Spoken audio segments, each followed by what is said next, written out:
perturbateurs endocriniens et PMA.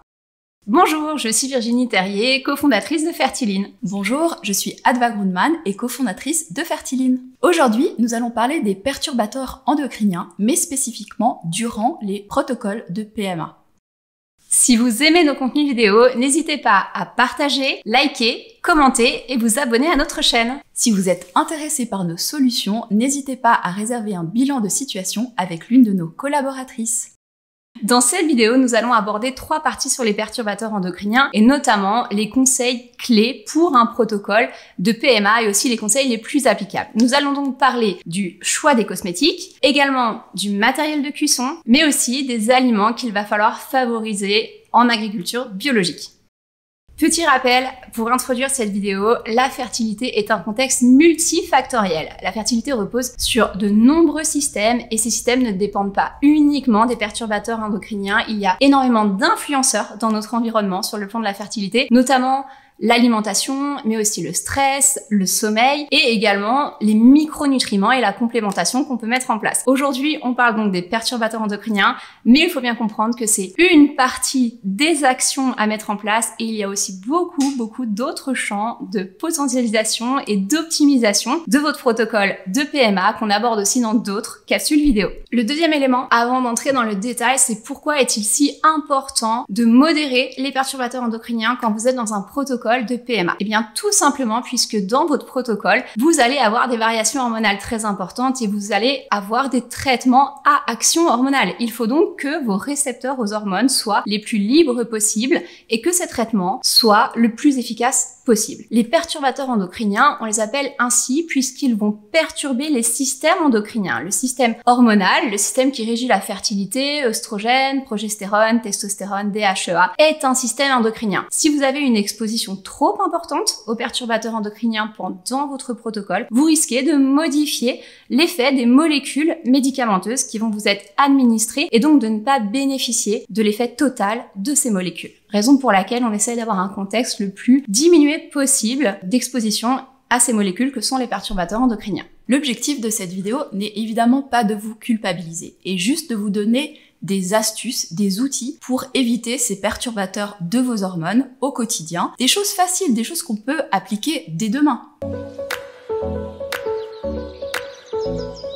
Le premier point, c'est donc les cosmétiques. Dans la pratique, comment est-ce qu'on peut réduire le volume, en fait, des perturbateurs endocriniens simplement en changeant de cosmétique? Tout simplement, il existe aujourd'hui pas mal d'applications qui vous permettent de faire un choix, de faire une sélection de cosmétiques qui sont très diminués ou qui n'ont pas du tout de perturbateurs endocriniens. L'application que nous avons choisie dans le cadre de nos programmes, c'est une application qui s'appelle INCI Beauty, qui est vraiment très focalisée sur les cosmétiques. Et dans cette application, vous pouvez déjà dans votre salle de bain scanner les cosmétiques que vous avez ou rechercher les cosmétiques que vous avez et regarder quelle est leur classification. Ce qu'on va vouloir avoir, c'est des cosmétiques qui sont principalement dans le vert, c'est-à-dire avec une note qui est au-dessus, en général de 13-14 sur 20. Si ce n'est pas le cas, dans ce cas-là, nous vous conseillons de mettre la cosmétique en question de côté et peut-être de vous en passer sur votre protocole de PMA ou de chercher une cosmétique équivalente, en fait, qui sera beaucoup mieux notée sur le plan des perturbateurs endocriniens. L'idée, c'est juste de passer, en fait, 1 heure dans votre salle de bain, de regarder l'intégralité de vos produits, de les scanner, de porter votre attention sur est-ce que ces produits sont juste corrects et est-ce qu'ils sont vraiment très pauvres en perturbateurs endocriniens. Et si c'est pas le cas, de trouver une alternative. Et cette alternative, souvent, vous allez pouvoir la trouver en magasin biologique ou parfois en pharmacie. Vous pouvez être surpris. Il y a des gammes qui ne sont pas biologiques et qui ne contiennent pas de perturbateurs endocriniens et des gammes qui sont biologiques et qui peuvent contenir quand même des molécules qui ne sont pas indiquées sur un protocole de PMA. Donc, il faut vraiment, au mieux, scanner effectivement vos cosmétiques et trouver les équivalents. Et marque biologique ne veut pas dire plus cher puisqu'il y a certaines marques qui sont vraiment fertility friendly et qui sont totalement accessibles et vraiment de qualité qu'on utilise nous-mêmes au quotidien.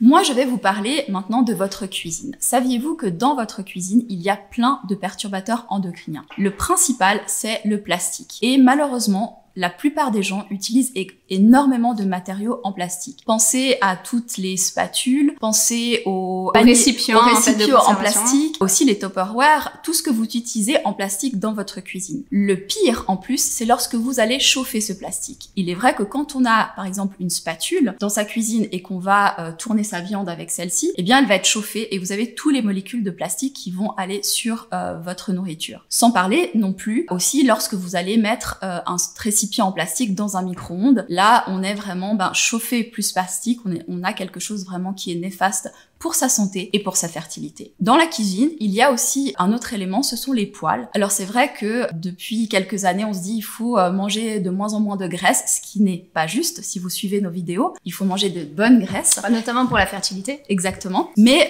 l'idée, c'est qu'on diminue les graisses et du coup, on utilise des anti-adhésifs. Voilà, des casseroles. Des substances anti-adhésives. On utilise des casseroles et des poêles qui sont avec revêtement anti-adhésif. Tout ce qui est anti-adhésif, en fait, contient des perturbateurs endocriniens, en tout cas des éléments nocifs pour votre santé et votre fertilité. Donc tout simplement, lorsque vous êtes dans votre cuisine, enlevez tous les matériaux en plastique et revisitez vos poêles et vos casseroles pour avoir plutôt de l'inox qui va durer plus longtemps et qui en plus sera beaucoup meilleur pour votre santé et votre fertilité. Alors ça, c'est aussi un investissement au long cours parce que finalement, quand vous allez acheter une batterie de cuisine, vous allez l'acheter sur du long terme. Quand vous allez acheter par exemple des marmites de cuisson, vous allez aussi les acheter sur du long terme. Ça va vous permettre aussi de revisiter peut-être votre mode de cuisiner différemment, des choses qui ont aussi peut-être plus de goût et faites-en peut-être l'opportunité d'aller sur un mode de cuisine un petit peu différent avec curiosité et en découvrant en fait des nouvelles saveurs et des nouvelles façons de cuisiner. Est-ce que vous le faites maintenant pour votre fertilité? Évidemment, vous le faites pour vos futurs enfants puisque vous allez continuer à cuisiner de la même manière pour vos enfants, à savoir qu'on retrouve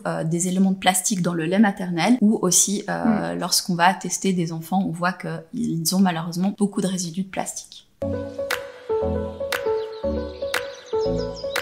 Le troisième élément est votre alimentation. Alors peut-être que vous l'avez souvent entendu, quand vous êtes dans un protocole de PMA, l'idée c'est de diminuer au maximum les pesticides puisque ces pesticides sont pour la plupart des œstromimétiques, c'est-à-dire qu'ils vont mimer en fait l'effet des œstrogènes et parfois perturber en fait la réponse de vos propres œstrogènes. Et c'est le cas. Les pesticides sont vraiment ça. Par contre, évidemment, de manger l'intégralité de son alimentation biologique, c'est un budget qui peut être conséquent pour un ménage. Et parfois, il faut juste faire un choix. Donc, si vous devez choisir pendant la PMA certains aliments qui sont biologiques et d'autres qui ne le sont pas, la priorité sera de choisir les aliments gras. Tout simplement puisque les perturbateurs endocriniens sont des molécules liposolubles. Elles sont contenues principalement dans notre masse grasse ou dans nos systèmes graisseux, en fait, comme le cerveau ou le système nerveux. Et elles sont véhiculées principalement par les aliments qui contiennent des graisses. Donc, si vous devez faire un choix, vous ne pouvez pas tout manger bio, eh bien, finalement, les aliments qui ne sont pas gras, prenez-les non bio, mais épluchez-les, lavez-les bien. Et tous les aliments qui sont gras, c'est-à-dire par exemple les huiles, les produits laitiers, les viandes, les poissons, les œufs, devront être consommés le plus biologique possible.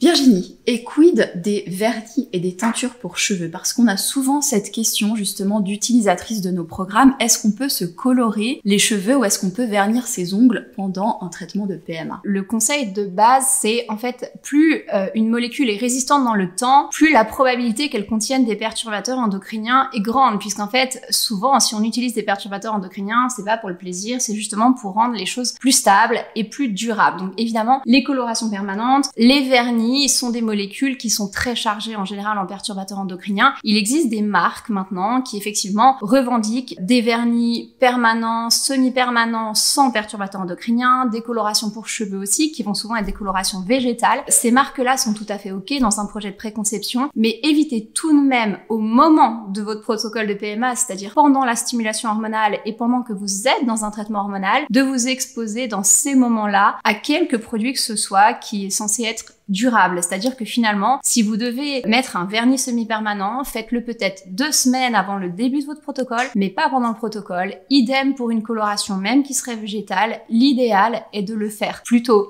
très en avance, en fait peut-être 2-3 semaines avant, de façon à ce que le pic d'exposition aux molécules toxiques ne soit pas au moment de votre protocole, ce qui permettra en tout cas de ne pas perturber vos récepteurs hormonaux. Donc même avec les produits naturels, pour tous les éléments qui sont censés être durables, il faut vraiment être précautionneux et plutôt les anticiper par rapport à un protocole.